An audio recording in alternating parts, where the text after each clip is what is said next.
नमस्कार विद्यार्थी मित्रांनो. विद्यार्थी मित्रांनो, आज आपण इनहेरिटन्स अँड व्हेरिएशन, हे चॅप्टर आहे ना, बायोलॉजी 12th चॅप्टर आहे हा.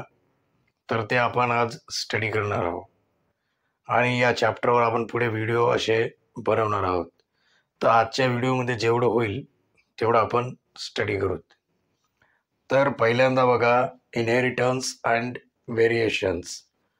हेरिडिटी समजून घेऊ. हेरिडिटी कशाला म्हणतात? What is the heredity? Heredity म्हणजे transmission of characters. Transmission of characters. Transmission of a character from one generation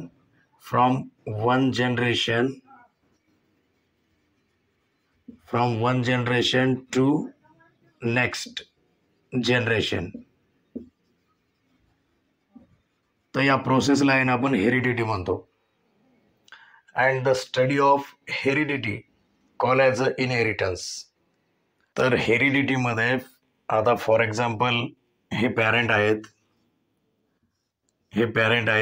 या पॅरेंटकडून जे कॅरेक्टर आहेत ते त्यांच्या प्रोजेनीमध्ये आहे ना ट्रान्सफॉर्म होतात. त्या प्रोसेसला आपण हेरिडिटी म्हणतो. कॅरेक्टर मे बी सिमिलर और मे बी डिसिमिलर.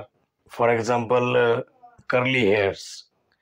आता कर्ली हेअर जर पॅरेंटमध्ये असेल कॅरेक्टर तर तो आहे ना प्रोजेनीमध्ये येत असतो, म्हणजे त्याचं ट्रान्सफॉर्मेशन होत असते. हे काय झालं? हेरिडिटी झाली. व्हेरिएशन म्हणजे offsprings are dissimilar to their parents call as a variations. जे पॅरेंट असतात पॅरेंट सारखेच त्यांचे ऑफस्प्रिंग, त्यांचे प्रोजेनी म्हणजे चाइल्ड वगैरे हे त्यांच्यासारखेच असली पाहिजे असं काही नाही आहे. दे मे बी डिफरंट. ते डिफरंट असू शकतात. त्याला आपण आहे ना व्हेरिएशन म्हणतो. हे समजलं? क्रोमोझोम कशाला म्हणतात हे तुम्हाला माहीत असेल. सेलमध्ये आहे ना काय असते? सेलमध्ये आता फॉर एक्झाम्पल हे सेल आहे.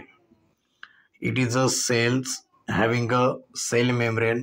सेलला आउटरमोस्ट जे मेम्ब्रेन असते त्याला सेल मेम्ब्रेन म्हणतात. Cell membrane. Outermost covering of a cell call as a cell membrane. नंतर आहे ना सायटोप्लाझम असते, नंतर न्यूक्लिअर मेम्ब्रेन असते, नंतर न्यूक्लियस असतो. न्यूक्लियसमध्ये काय असते? न्यूक्लियसमध्ये क्रोमोझोम असतो आणि क्रोमोझोममध्ये डीएनए मध्ये जीन्स. अशी ही प्रोसेस आहे. हे काय सायटोप्लाझम आहे. सायटोप्लाझम. इथं काय न्यूक्लिअर मेम्ब्रेन आणि मधात काय? मधात आहे आपले न्यूक्लियस आहे. न्यूक्लियसमध्ये क्रोमोझोम असते. हे काय क्रोमोझोम आहेत. न्यूक्लियसमध्ये आहे ना क्रोमोझोम असतो. क्रोमोझोम कसा असतो बघा, असा असतो क्रोमोझोम. हे स्ट्रक्चर आहे ना मी ड्रॉ करायलो इथं. हे काय? It is a what? It is a chromosome. हे काय क्रोमोझोम आहे. क्रोमोझोमच्या सेंटर पार्टला आपण सेंट्रोमियर म्हणतो, माहित आहे. हे जे क्रोमोझोम मध्ये आहे ते डीएनए आहेत. डीएनए कसा असतो बघा, असा असतो. डीएनए मध्ये आहे ना स्टँड असतात, माहित आहे की नाही. डीएनए मध्ये स्टँड असतात and segment of DNA call as a genes. हे जे डीएनए आहे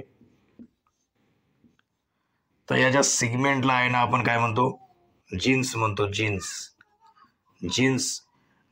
that regulate the different type of the character in your bodies, and the characters are transmitted from one generation to next generation, from parent to offsprings. त्याला jeans म्हणतात. हे सगळं process कळली का तुम्हाला? इनहेरिटन्सचा जो कन्सेप्ट आहे, इनहेरिटन्सचा कन्सेप्ट पहिल्यांदा आहे ना मेंडेल नावाच्या सायंटिस्टनं हे मांडलेलं आहे जगात. त्याच्याविषयी आपण आहे ना आज स्टडी करणार आहोत. तर मेंडेल नावाचे सायंटिस्ट होते, ऑस्ट्रेलियाचे होते. ते ऑस्ट्रिया कंट्री आहे, तिथले ते सायंटिस्ट होते. आणि त्यांनी आहे ना हे जे पोस्ट्युलेट आहेत ते मांडलेले आहेत. तर मेंडेलविषयी आपण थोडं जाणून घेऊ. Mendel, Gregor Mendel, GREGOR, Gregor Mendel. तर यांचा जन्म आहे ना मोरावियामध्ये झाला. मोराविया जो प्लेस आहे तो ऑस्ट्रिया या कंट्रीमध्ये येतो. इन 1822. तर मेंडेल नावाचे जे सायंटिस्ट होते त्यांचा जन्म 1822 मध्ये मोराविया या प्लेस या ठिकाणी झाला. मोराविया. आता हे कुठे येते? ऑस्ट्रियामध्ये येते. ऑस्ट्रिया युरोपियन कंट्री आहे. Mendel first give accurate explanation for the mechanism of inheritance by using hybridization technique. तर हायब्रिडायझेशन टेक्निकचा यूज करून आहे ना मेंडेलनं हे फर्स्ट आहे ना मेकॅनिझम ऑफ इनहेरिटन्सला ॲक्युरेटली एक्सप्लेन केलं. अँड मेंडेलनं 7 pair of characters study in a garden pea. तर inheritance of 7 traits in a garden pea study by the Mendels. तर मेंडेलनं काय केलं, गार्डन पी जे असते वटाण्याचे झाड, तर गार्डन पी मध्ये जे 7 कॅरेक्टर आहेत ते मेंडेलनं स्टडी केलं. त्या मेंडेलने गार्डन पी मध्ये जे कॅरेक्टर स्टडी केले त्याच्यामध्ये काही डॉमिनंट होते, काही रेसेसिव्ह होते. Seed colours, seed shape, pod shape, pod colour, flower location, plant height, हे जे कॅरेक्टर आहेत ते मेंडेलनं स्टडी केले. तर डॉमिनंटमध्ये सीडचा शेप कसा आहे, राऊंड आहे.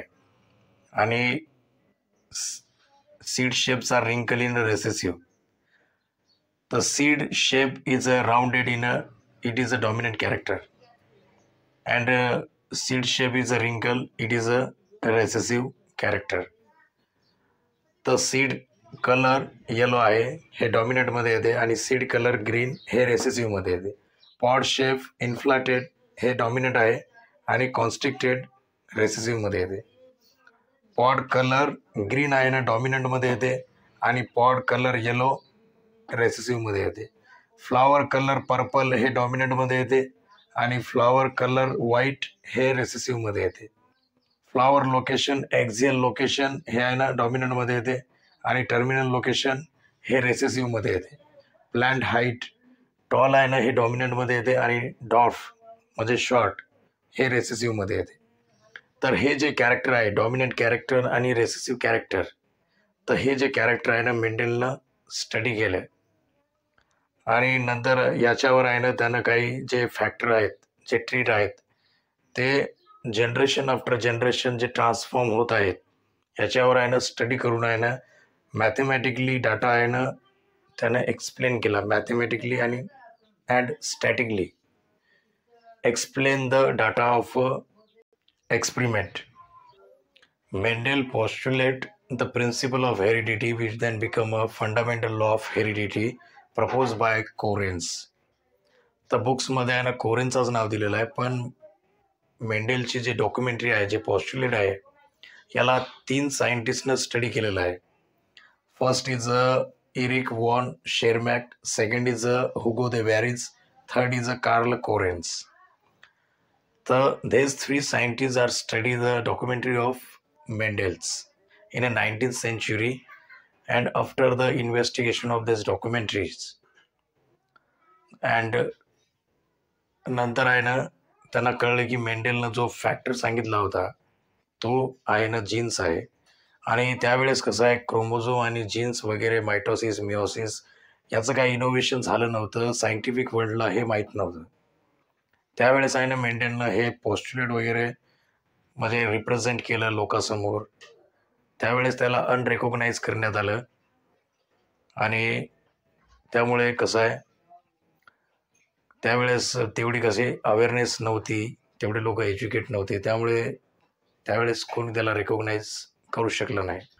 तर आता reason for the mental success हे स्टडी करणार आहोत आपण.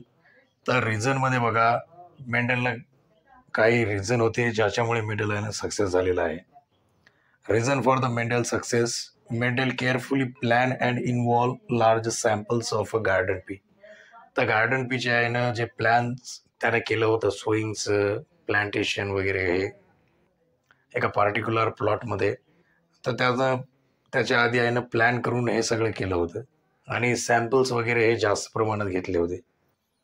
Recorded number of the plant of each type express his result as a ratio. तर प्लॅन्टचे जे रेकॉर्ड आहेत ना त्यानं रेकॉर्डिंग म्हणजे त्याचा रेकॉर्ड ठेवला होता नंबर ऑफ द प्लॅन्टचे आणि त्याचे टाईप्स आणि त्यांचं जो एक्सप्रेशन आहे हे आहे ना रेशोमध्ये त्यानं एक्सप्रेस केलं होतं. In a P plant contrasting character can be easily recognise. तर जे कॉन्ट्रास्टिंग कॅरेक्टर त्यांना इझिली रेकॉग्नाइज केलं होतं. And fourth is a seven characters in a P plant controlled by single factors. Factors are located on a separate chromosome. Factors are transmitted from generation to generation. तर जे 7 character होते, आता P प्लांटमध्ये 7 character आपण study केलेले आहेत. Seed shape, seed colour, pod shape, pod colour, हे असे जे कॅरेक्टर आहेत, या कॅरेक्टरना कंट्रोल करणारा फक्त एकच जीन्स आहे, फॅक्टर आहे. आणि तो फॅक्टर आहे ना एका सेपरेट क्रोमोझोमवर लोकेटेड आहे. Factors located on a separate chromosomes and factor transmitted from generation to generation.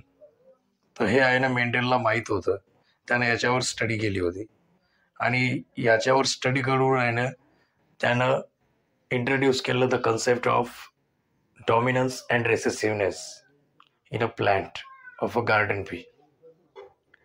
तर हे एवढे रिझन आहेत. तर या रिझनमुळे मेंटल सक्सेस आहे.